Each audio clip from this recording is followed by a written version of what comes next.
de la carence affective.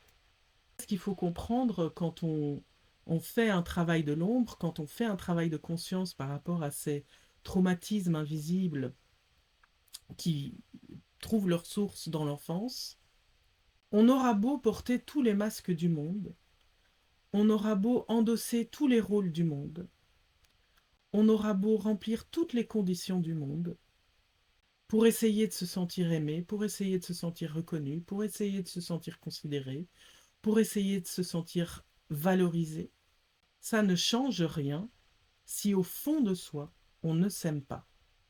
Ça ne change rien si au fond de soi, on a comme le sentiment d'un vide intérieur, d'un manque de sens.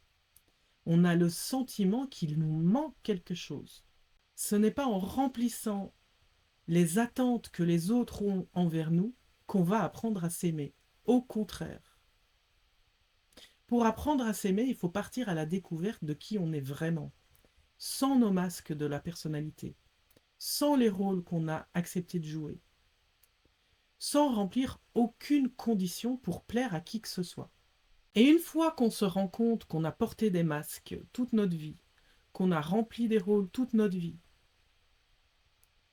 on a deux choix qui s'imposent à nous. Premier choix, on fait comme si de rien n'était et on continue comme on a toujours fait.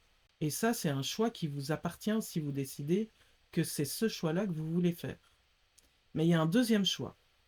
On peut aussi choisir de guérir et de réparer, de se guérir et de se réparer,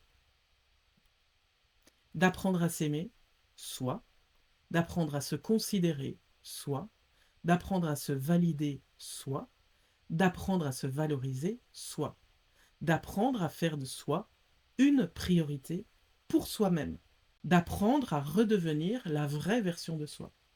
C'est ça qu'on appelle le pouvoir personnel. Quand on est redevenu la vraie version de soi, on est dans son plein pouvoir personnel.